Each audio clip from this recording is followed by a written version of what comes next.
सबसे पहली बात तो ये है कि ये कानून जो मोदी सरकार ने आज से 4 साल पहले बनाया था वो संविधान के खिलाफ है। आप रिलीजन की बुनियाद पर कानून नहीं बना सकते। इसमें कई सुप्रीम कोर्ट के जजमेंट्स है और राइट टू इक्वालिटी के खिलाफ है। आप कैसे हर रिलीजन को आप उसकी इजाज़त दे रहे हैं उनको, और आप जो रिलीजन जिनका इस्लाम है उनको आप नहीं दे रहे, वो एक पॉइंट है।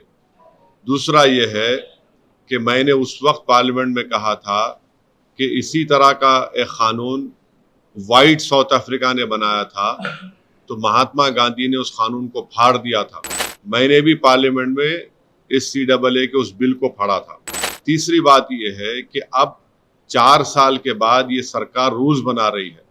मैं देश को ये बताना चाह रहा हूं कि मैंने नहीं, मौजूदा अभी प्रेजेंट होम मिनिस्टर ने पार्लियामेंट में कहा था मेरा नाम लेकर के OACG NPR भी आएगा, NRC भी आएगा। कई टीवी के इंटरव्यूज में उन्होंने बात कही थी। तो हम ये बताना चाह रहे हैं कि CAA एक्ट को सिर्फ आप CAA से मत देखिए, इसको आपको NPR से और NRC से जोड़कर देखना पड़ेगा। और जब वो होगा तो जाहिर है उसमें सबसे ज्यादा निशाना बनेंगे मुसलमान, दलित, आदिवासी और गरीब लोग।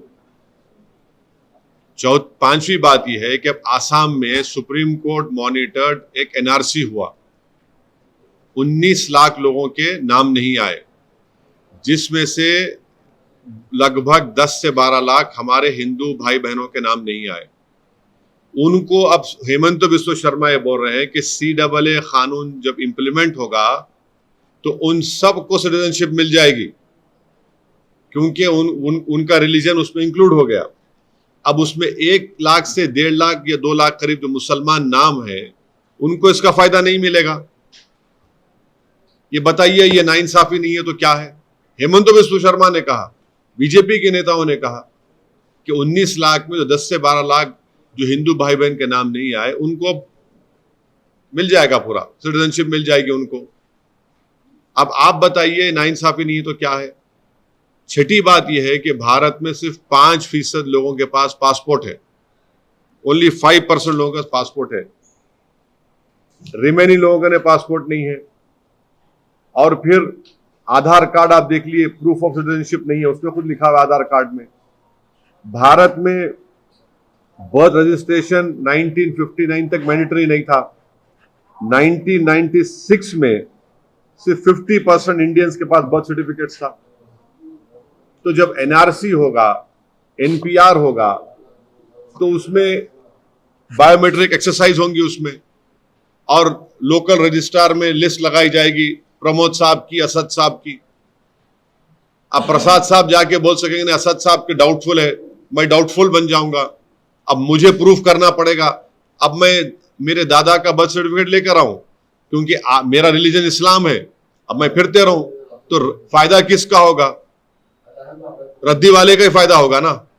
तो ये इसीलिए ये एक्सरसाइज ये जो लॉ है, ये रिलीजन की बुनियाद पर बनाया गया, ये डिस्क्रिमिनेटरी है, अनकॉन्स्टिट्यूशनल है। और ये बोलना कि जो हमारे हिंदू और सिख भाई या क्रिश्चियन भाई जो पाकिस्तान में, अफगानिस्तान में, बांग्लादेश में रह रहे हैं, उनको सिटीजनशिप नहीं दे सकते, झूठ है ये। हमेशा सरकार के पास इख्तियार था, एग्जीक्यूटिव ऑर्डर से आप दे सकते थे। और आखिरी बात, नरेंद्र मोदी और बीजेपी को ये क्यों भूल गए कि कितने लाखों लोग कश्मीरी पंडित मुल्क से बाहर हैं, जो मुल्क से कश्मीर से बाहर है, उनको आप क्या कर रहे हैं? उनको आप क्या कर रहे हैं? भूल गए आप कश्मीरी पंडितों को?